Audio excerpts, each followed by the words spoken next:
British archaeologist Austen Henry Layard unearthed the ruins of the Great Library of Ashurbanipal, a royal archive containing thousands of clay tablets with cuneiform inscriptions. The Anunnaki are back in the spotlight because a quantum-level AI just decoded a message that was never meant to be read by modern eyes. This Sumerian tablet shows the tree of life flanked by divine beings. What we're looking at here is a Sumerian tablet that actually shows the tree of life, flanked by divine beings. You can see here the Anunnaki on each side. But the text beneath it is the real kicker.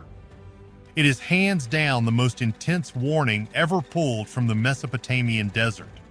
Archaeologists refuse to talk about the deeper meaning because it connects too many dots to other ancient mysteries. So here is the deal. We are going to look at the secret code of Nippur and see why this clay rock is actually a time bomb. Why archaeologists are hiding the Eridu tablet. A small brown tablet sits in a glass case in Philadelphia, and most people walk past it without even slowing down. It looks like a rough rectangle of baked mud, edges broken, surface crowded with tiny wedge marks in neat rows. The label says it comes from the ancient city of Nippur in southern Iraq and belongs to the Babylonian section of the Penn Museum. What survives is only the lower part of a much larger piece written on both sides. The preserved section carries 6 slim columns of text, 3 on each face. Each column holds roughly between 10 and 15 lines, and scholars estimate that the complete tablet once held around 260 lines of writing. The clay is hard, the surface worn in patches with cracks cutting through some of the most crowded lines. It is small enough to rest in one hand, about 5 inches long, about 4 inches wide, and less than 1 inch thick. But every side is packed with wedges. This unimpressive lump carries one of the longest continuous Sumerian literary texts that has ever been found. For many decades, though, this tablet lay in storage trays and study rooms as just one more object from one more dig, while the warning that it holds sat quietly locked inside the wedges. To understand how that happened, everything has to roll back to Nippur itself. Nippur was never the political capital of Mesopotamia, but for the Sumerians, it was the holy city, home of the great temple complex called the Ekor, dedicated to the chief god, Enlil. In the late 19th century, the University of Pennsylvania sent what became the first American archaeological expedition to Mesopotamia. Teams of local workers and foreign archaeologists cut into huge mounds of sun-baked brick, trench by trench, under the heat of the southern Iraqi plains. Over roughly 12 years of off-and-on digging, they mapped the religious center with its temple and ziggurat, explored the business quarter, and opened up an area that became famous as the Scribal Quarter. That Scribal Quarter changed the way scholars see Nippur. In house after house, the teams uncovered stacks and scatterings of clay tablets. Some were simple business notes or contracts. Others held hymns, myths, royal praise poems, and complex school exercises. Reports from the excavations describe thousands of cuneiform tablets pulled from those rooms still lying where ancient students and professional scribes had left them. Archaeologists later compared that area to a national library buried under its own ruins. Among the many crates of tablets that left Nippur for Philadelphia was one broken piece that would later be cataloged in the museum and recognized as the main witness to what is now called Eridu Genesis. At the time it was packed and shipped, it was just another line on a shipping inventory. What the expedition had actually sent home was a clay tablet from the old Babylonian period written sometime around the 17th century before Christ. The language of the text is Sumerian, even though Sumerian had already stopped being a spoken everyday tongue by then.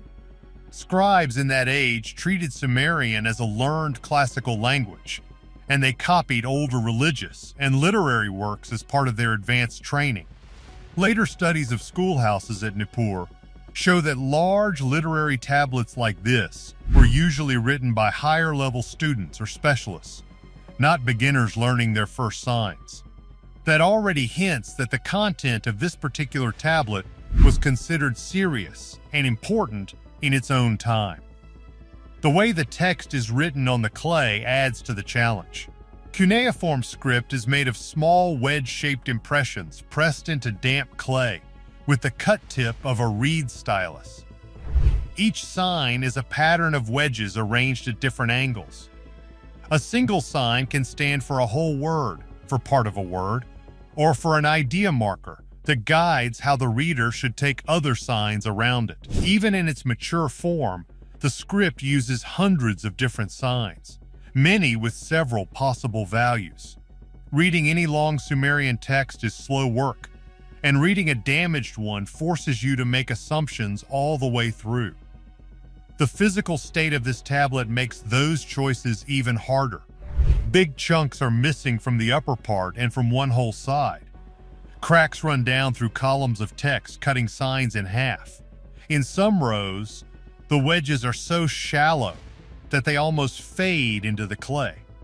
This means the story cannot be reconstructed from this single object alone, only by pairing it with overlapping fragments from other sites, and by using modern imaging and now artificial intelligence to bring out faint marks, can scholars even try to reconstruct the full sequence of lines. From the moment it arrived in Philadelphia, anyone who wanted to understand it had to treat it like a puzzle with missing pieces. But the mystery deepens once the characters on the clay start to form a terrifying picture of the past. The secret code of the ancients. Once the crate reached the museum, staff did exactly what they did with every other tablet. Conservators cleaned the surface, stabilized cracks, and gave the piece a catalog number in the Babylonian section.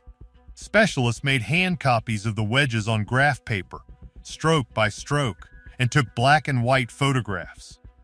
For some tablets, they also made plaster squeezes, pressing soft material against the surface to capture the shape of the signs in reverse. All of this documentation went into files and card catalogs that almost no member of the public ever saw. For the outside world, the tablet was just one more line in a printed list of objects with a place name, a period label, and a few short words of description. It took a determined young Assyriologist to push this object out of that quiet corner and into the center of a much bigger discussion. In the summer of 1912, the German scholar Arno Pabel spent several months at the Penn Museum copying tablets from the Nippur collection for a planned volume of historical texts. He was not looking for myths in particular. He was hunting for anything that might shed light on early Mesopotamian history and language. While working through the Nippur tablets, he came across this damaged piece and realized that its long, carefully structured lines were not simple records. Pabel laboriously copied the tablet sign by sign into Latin letters, a process called transliteration. He then worked out a rough translation and published the results.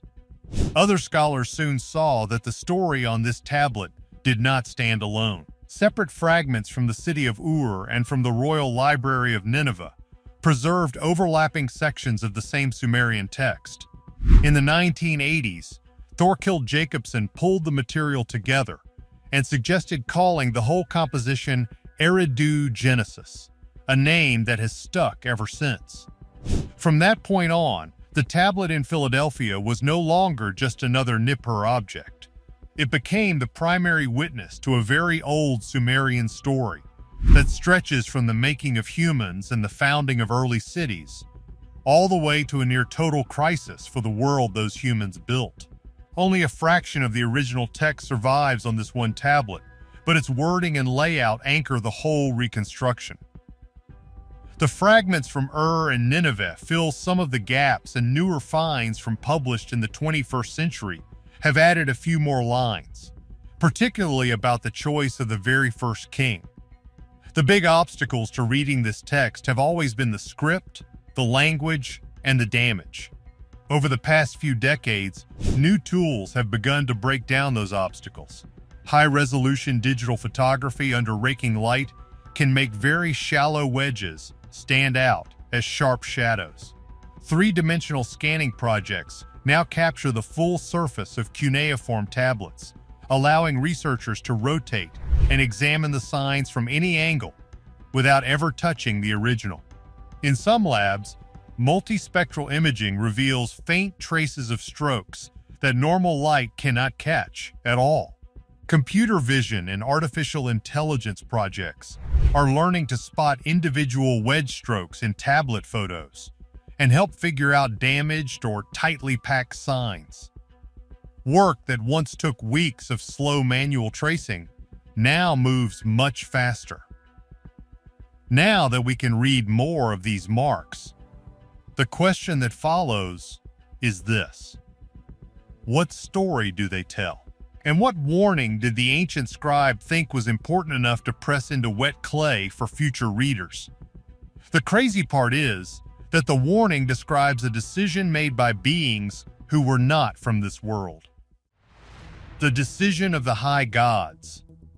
The warning pressed into this clay tablet began to make sense when language experts first spread out copies of different fragments on their desks, one from Nippur, one from and a later piece from the royal library at Nineveh. That last fragment gives the Sumerian lines side by side with an Akkadian translation, a related Semitic language from the same region. They treated these pieces like parts of one long song. Wherever the wording matched, they locked the lines together, and slowly a single story began to appear. The opening of the story is gone on the main tablet, but the missing lines can be sketched from what is left on the fragment and from notes in later texts. The lost beginning seems to have talked about how humans and animals first came into being, and how humans lived before there were real towns. In that stage, people wandered, moved with their herds, and did not yet have steady homes, city walls, or shrines. Life was restless, unsafe, and loosely organized, and the gods had to live with noisy, unstable human beings who were not yet doing proper service in fixed holy places. The first clear speech we have belongs to a goddess called Nippur, also known in other sources as a birth goddess, who looks after humans. She complains that people drift from place to place and that there is no lasting order. She wants humans to settle down, build cities, and raise temples where daily offerings can be made. Her speech is not just about comfort. It is about creating a world where the gods receive regular care and the people have leaders who answer for them. After this plan is set, the story moves into a list of the very first cities. It names Eridu as the first city and says it was placed under the care of the god Enki. Then it names Bad Tabira, Larak, Sippar, and Shuruppak, each with its own ruler and patron god. These are not random towns thrown together. In the Sumerian way of thinking, this list is a sacred map. It shows where true kingship and proper worship first took root on earth, and it links each city to a specific divine guardian in the sky. The text then breaks again for several dozen lines, but other sources fill in some of the gap. It seems that kingship moves from city to city, rulers rise and fall, and human life becomes busier, louder, and more crowded. It is at this point, after cities and kings are in place, that the story shifts into its darkest turn. A group of high gods holds council. The main tablet does not spell out every reason, but later flood stories from the same region talk about humans being too noisy, too many, and too hard to manage. The flavor is the same here. The decision is simple and brutal. They will send a flood to wipe out almost everyone. A decision was reached in the divine council. A great flood would cleanse the earth, erasing the mistakes of humanity. This decision happens far above the human world. No one on earth is invited into the meeting. No king hears the debate. No city receives a warning from an official messenger. In the story, Regular people keep living their lives in the low plain close to the rivers, with no idea that the leaders of the divine world have already signed their death order. Only one god refuses to accept this. Enki, linked with fresh underground water and with clever plans, decides to bend the rules without openly breaking them. What do you think is the real reason these ancient stories were so carefully preserved for thousands of years? Is it possible they are literal accounts of our planet being managed by higher beings? Like and subscribe for more.